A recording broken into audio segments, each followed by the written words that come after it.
Baik, selamat malam teman-teman dan selamat berjumpa di sesi meeting pertama kali. Dan di sini kami dari kelompok 8 yang mana kita akan mengusung tema yaitu Pulau Bali. Nah, teman-teman di sini sudah ada narasumber ya. Sudah ada dua narasumber di sini yaitu Mas Januar dan ada Mas Gabriel Daren. Dan Mas Januari ini dari SMK PGRI Surabaya ya. Dan Mas Daren ini berasal dari SMK 1 Probolinggo. Nah, di mana kedua narasumber ini akan bercerita yaitu tentang apa saja sih yang ada sangkut pautnya dengan Pulau Bali, entah itu sejarahnya, entah itu tempat wisatanya. Nah, nanti kita akan mendengarkan secara bersama-sama di sini. Baik, narasi singkat dari saya. Jadi, siapa sih yang nggak tahu Pulau Bali? Pulau Bali yang terkenal dengan keeksotisannya, Pulau Bali yang terkenal dengan tempat wisatanya, entah itu wisata bendungan Titap Ularan, entah itu wisata di pantai atau laut-lautnya. Nah, itu Pulau Bali. Nah, jadi kalau kita menyebut nama Dewata atau Pulau Dewata. Nah, kita langsung terpikirkan, oh itu langsung ke Pulau Bali. Nah, Pulau Bali atau Pulau Dewata ini sudah terkenal di mancanegara, bahkan tidak sedikit, bahkan lebih banyak lagi turis asing yang berkunjung ke Pulau Bali untuk sekedar berliburan atau untuk menetap di Pulau Bali sana. Oke, nah saya kemudian perkenalan diri terlebih dahulu. Saya Malvin, di sini saya sebagai moderator. Saya berasal dari SMK Negeri 7 Semarang, yang mana nantinya kedepannya akan memandu jalannya sesi presentasi untuk hari ini. Nah, jadi untuk hari ini temanya yang akan diusung adalah Pulau Bali. Kita akan menyimak bagaimana narasumber bercerita tentang Pulau Bali, entah dari sejarahnya, dari tempat wisatanya. Kita akan menyimak itu. Baik. Mungkin bisa dimulai dari Mas Deren ya di sini ya. Oke, kita akan sapa dulu Mas Deren di sini. Oke, halo Mas Deren, cek. Halo Mas Deren, Halo, bisa mendengar suara saya? halo, bisa, bisa Kak. Oke, baik. Mas Deren sebagai narasumber hari ini, Mas Deren singkatnya akan bercerita tentang apa Mas? Oke, jadi pada kesempatan kali ini saya akan bercerita tentang sejarah atau legenda lebih tepatnya ya. Legenda tentang bagaimana Pulau Jawa dan Bali itu bisa terpisah. Gitu. Oke, oke. Mungkin Mas Deren kalau sudah siap saya berikan waktu dan untuk kalau mau share screen, sebentar saya cek dulu di sini. Oke, sebentar. Oke, coba untuk share screen, Mas. Apakah bisa? Mas Deren, coba share screen.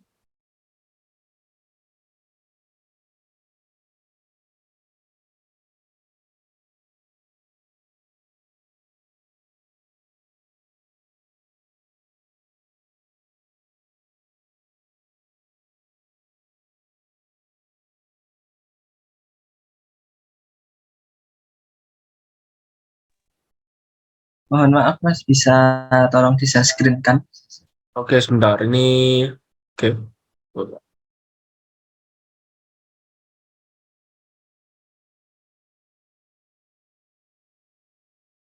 Oke, sebentar ya.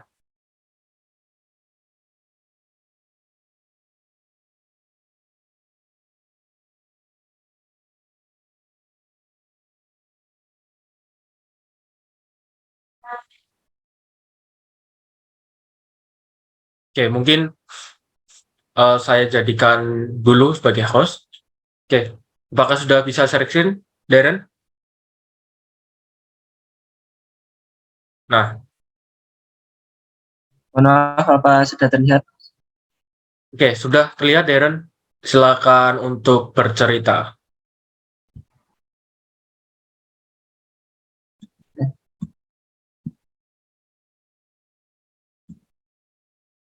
Jadi langsung saya mulai saja ya, sejarah terpisahnya Pulau Bali dan Pulau Jawa.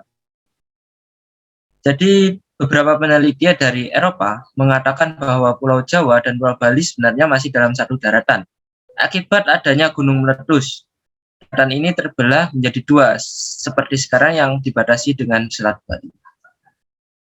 Namun dalam beberapa sejarah Bali disebut juga bahwa Pulau Jawa dan Bali adalah satu daratan panjang yang disebut Pulau Dawa atau Pulau Panjang.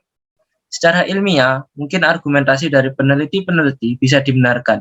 Tetapi orang Bali memiliki cerita tersendiri tentang pemisahan Pulau Jawa dengan Pulau Bali ini, yang dikenal dengan peristiwa Segara Rupek. Empu Sidimantara, Empu Tantular dari Kerajaan Daha, Kediri, Jawa Timur, adalah seorang pendeta sakti pada abad ke-14 yang memiliki seorang sahabat berwujud naga di Bali. Naga itu bernama Naga Basuki yang berdiam di dalam gua dekat Pura Besuki. Persahabatan Empu dengan sang naga membuat sang empu sering mengunjungi sahabatnya itu setiap bulan pertama untuk bercakap-cakap, sambil membawakan makanan berupa susu, mentega, dan madu. Sebagai gantinya, sang naga menghadiahi empu perhiasan emas, permata, dan berlian. Empu Sidimantra mempunyai satu putra bernama Manik Angkeran yang gemar berjudi. Dia telah banyak menghabiskan harta empu ayahnya untuk bertaruh. Saking suatu bulan purnama, sang empu sakit dan tidak bisa mengunjungi sang naga sahabatnya itu. Mengetahui sang ayah sakit, Manik Angkeran yang sedang mengumpulkan modal untuk berjudi kemudian mencuri bajra atau genta sang ayah dan pergi ke Bali menemui Naga Basuki dengan maksud mendapatkan emas, permata, dan berlian sebagai hadiah yang biasanya diberikan sang naga kepada ayahnya.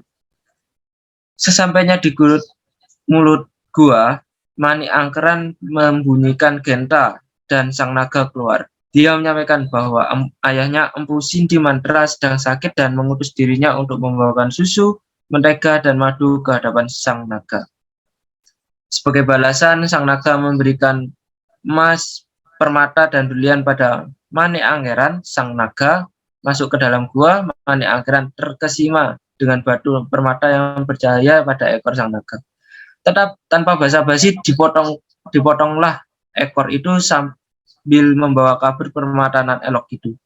Sialnya, sebelum sampai ke Kediri, sang naga Basuki menemui jejak kaki Manik Angkeran dan menjilatnya. Kekuatan sakti Naga Basuki mampu membakar Manik Angkeran menjadi abu di Cemara Geseng. Diceritakan kemudian Empu Sidimantra mengetahui gentanya hilang dan pergi menemui Naga Basuki sambil menanyakan keberadaan putranya Manik Angkeran. Sang raja menceritakan kejadian tewasnya Manik Angkeran karena telah memotong ekornya. Akhirnya Empu Sidimantra berjanji akan menyatukan ekor Naga Basuki dan Naga Basuki berjanji akan menghidupkan kembali Manik Angkeran. Setelah ekor naga disatukan, Manik Angkeran hidup kembali. Empu Sidimantra memerintahkan anaknya Manik Angkeran untuk berdiam di Bali.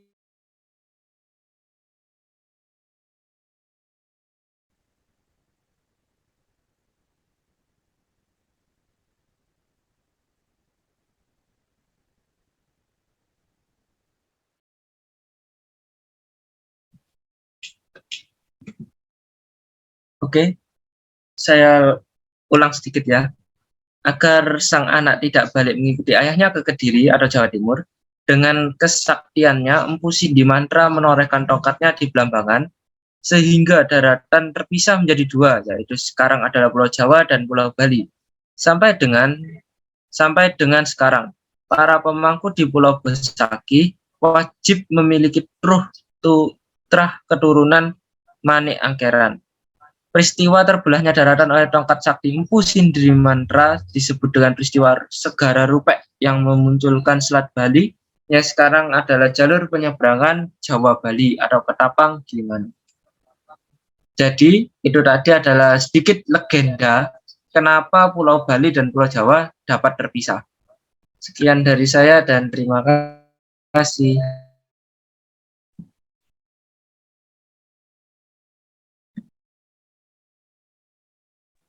Saya kembalikan ke Mas ke moderator. Oke, baik, terima kasih Mas Darren ya. Tadi sedikit cerita mengenai sejarah kenapa sih bisa Pulau Bali dan Pulau Jawa itu terpisah. Nah, itu karena tadi ada cerita banyak di situ dan memang kalau dulu sejarahnya saya baca itu juga ada sejarahnya kenapa bisa itu yang Patih Gajah Mada dengan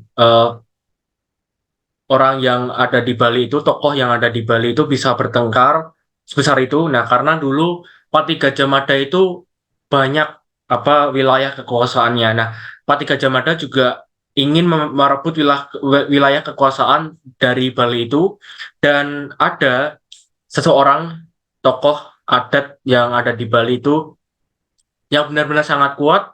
Patih Gajah Mada itu tidak bisa mengalahkannya dan Patih Gajah Mada itu apa ya istilahnya ya? eh di disumpah serapah oleh tokoh ini. Nah, jadi kayak ada istilah kayak Jawa itu bakalan kayak gini. Nah, nantinya ke depannya Jawa dan Pulau Bali akan terpisah. Nah, itu adalah sejarah singkat juga dari si Pulau Bali dan Pulau Jawa kenapa bisa terpisah. Nah, mungkin Mas Deren sendiri apakah pernah main ini? Apakah pernah main ke Pulau Bali sebelumnya? Kalau saya sendiri masih belum ke Bali, tapi paling jauh, paling dekat ke Bali adalah ke Banyuwangi, Banyuwangi. Di di Pelabuhan Ketapang Ketapang. ya, Mas? Di pelabuhan, ya benar ya? Ya, Pelabuhan Ketapang, Banyuwangi. Oke. Oke.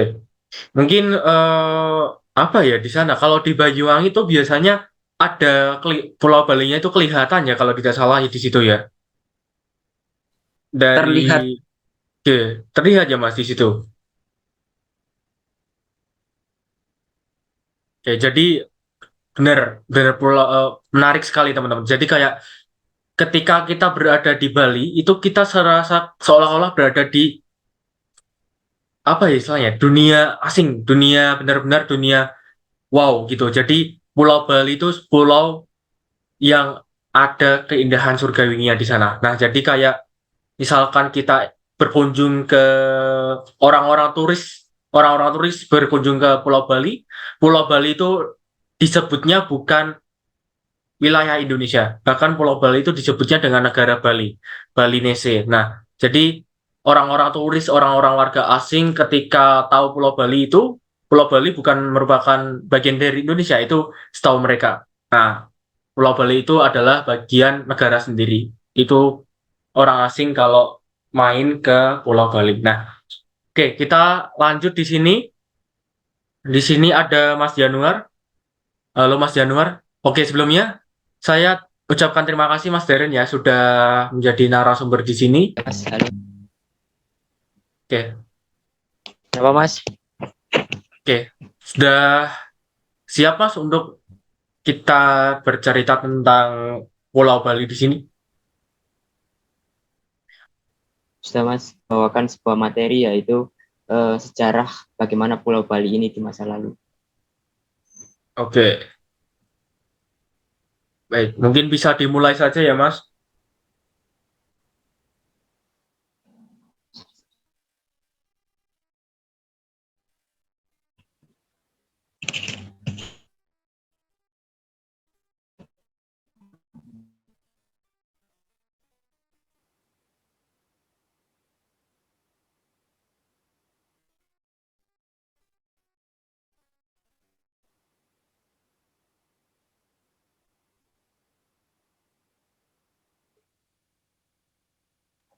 Oke, baik. Silakan Mas Januar. Bisa dimulai untuk Ya, bercerita ya. ya. Sebelumnya selamat malam teman-teman semua, Bapak Ibu guru yang menyaksikan. Perkenalkan saya Yanuar Rizky Ardiansah, anggota dari tim 8 akan membawakan sebuah topik yaitu sejarah dari Pulau Bali.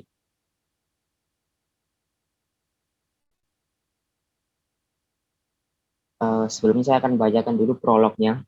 Bali adalah nama salah satu provinsi di Indonesia dan juga merupakan nama pulau terbesar yang menjadi bagian dari provinsi tersebut. Selain terdiri dari Pulau Bali, Provinsi Bali juga terdiri dari pulau-pulau kecil di sekitarnya, yaitu Pulau Nusa Penida, Pulau Nusa Lembangan, Pulau Nusa Ceningan, Pulau Menjangan, dan Pulau Serangan. Berikut adalah daftar isi dari materi-materi yang akan saya bawakan kali ini.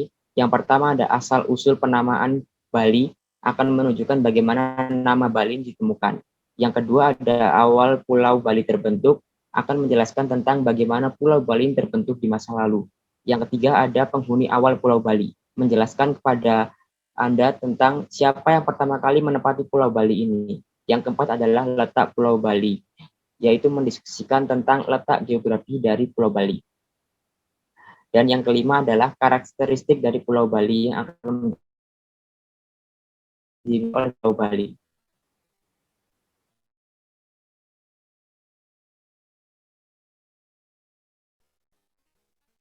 Langsung saja, yang pertama yaitu bagaimana nama Bali ini ditemukan. Nama Bali Dwipa atau Pulau Bali telah ditemukan dari berbagai prasasti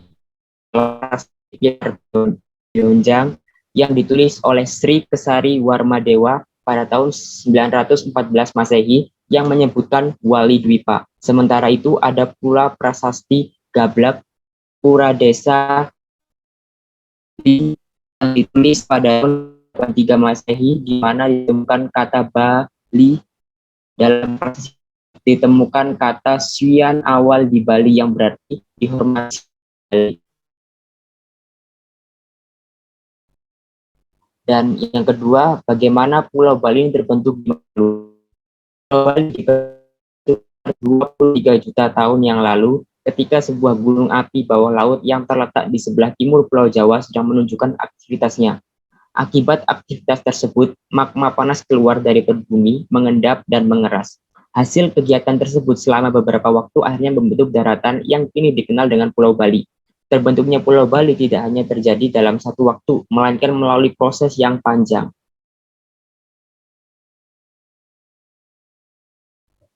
Nah, siapakah yang pertama kali menempati Pulau Bali? Bali telah dihuni oleh orang-orang Austronesia sekitar tahun 2000 sebelum Masehi yang bermigrasi dan datang dari Taiwan melalui Asia Tenggara maritim. Budaya dan bahasa orang Bali terkait erat dengan budaya Kepulauan Indonesia, Malaysia, Filipina, dan Oseania. Alat-alat batu yang berasal dari masa ini telah ditemukan di dekat desa Cekik di Pulau Bali bagian barat.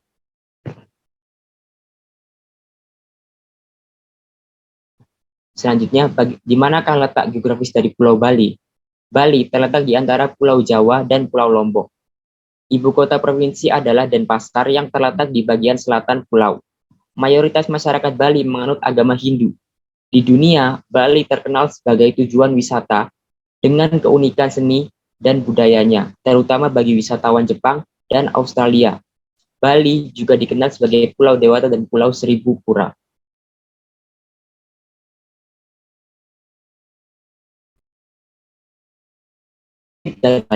Sebagian besar masyarakat Bali masih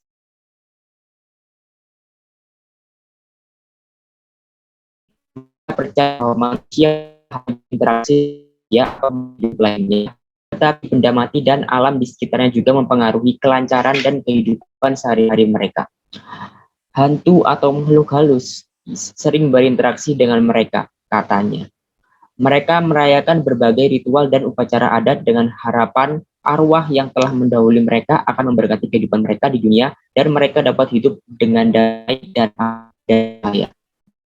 Kebinekaan Indonesia sangat terlihat di Bali oleh karena kita.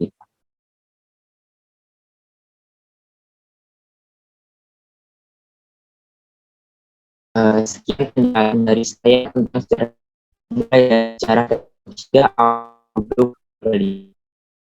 Banyak lagi yang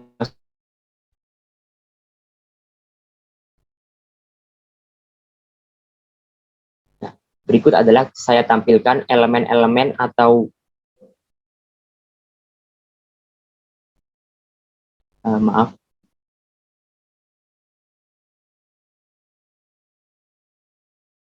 Berikut ini saya tampilkan elemen-elemen atau gambar yang saya pakai di presentasi kali ini, mulai dari gambar pura-pura di Bali, gambar masyarakat Bali, dan gambar reog di Bali.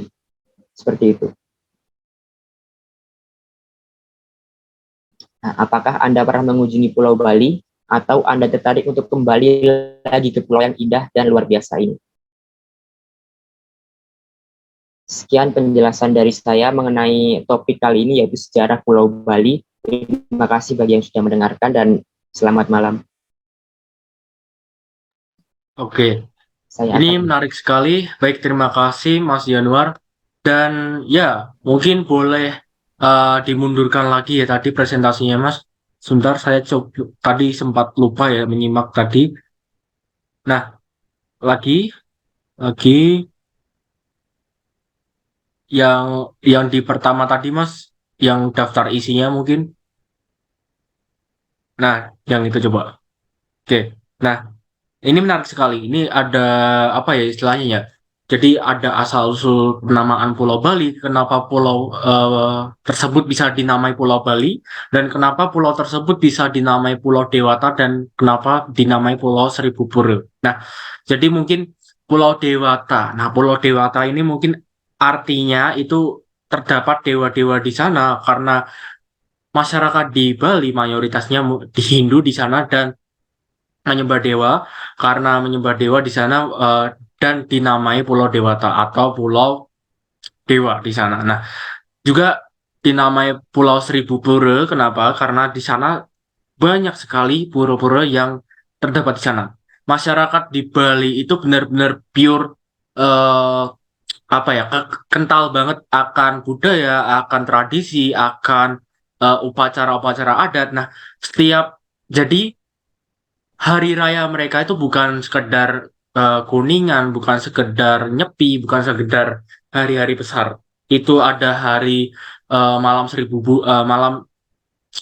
bulan purnama, ada hari-hari bulan apa. Nah, itu banyak sekali dan itu juga dirayakan seminggu sekali, bahkan itu ada hari raya seminggu sekali. Nah, jadi teman-teman kalau mungkin di tempat yang sekarang kita tinggal, apalagi tempat yang sedang kita PKL di Bandung.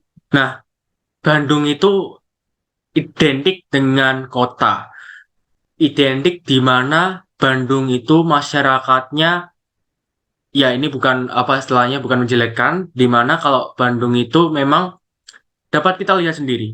Masyarakatnya yang sudah modernisasi, masyarakatnya yang sudah mengenal teknologi gadget, sudah mengenal apa itu sosialisasi tentang baik buruknya sosialisasi. Nah, Bandung itu benar-benar ya memang tidak keseluruhan.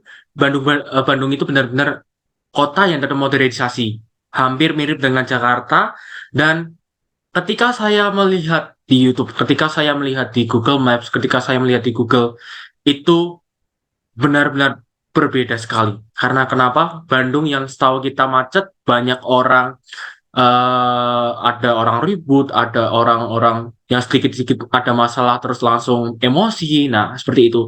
Di Bali itu benar-benar adem banget, benar-benar masyarakatnya adem banget di sana, benar-benar ramah. Ya meskipun di Bandung juga orang-orangnya ada orang ramah juga. Nah, di Bali itu benar-benar menarik banget teman-teman. Di sana ada awal terbentuk Pulau Bali juga di sini.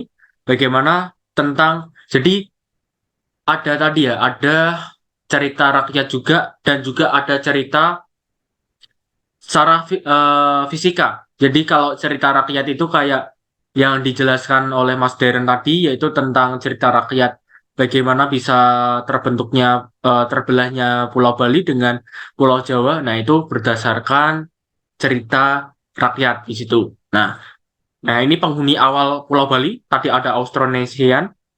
Jadi Austronesian itu gabungan atau mix dari benua Australia dan Indonesia. Nah, karena itu dinamai Austronesians.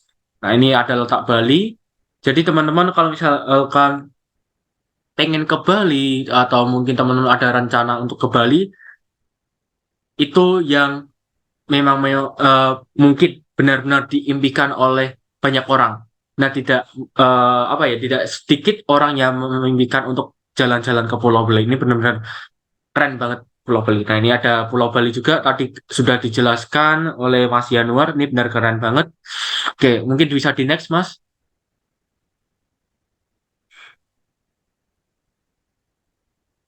Oke, kalau Mas Januar sendiri pernah ke Pulau Bali sebelumnya?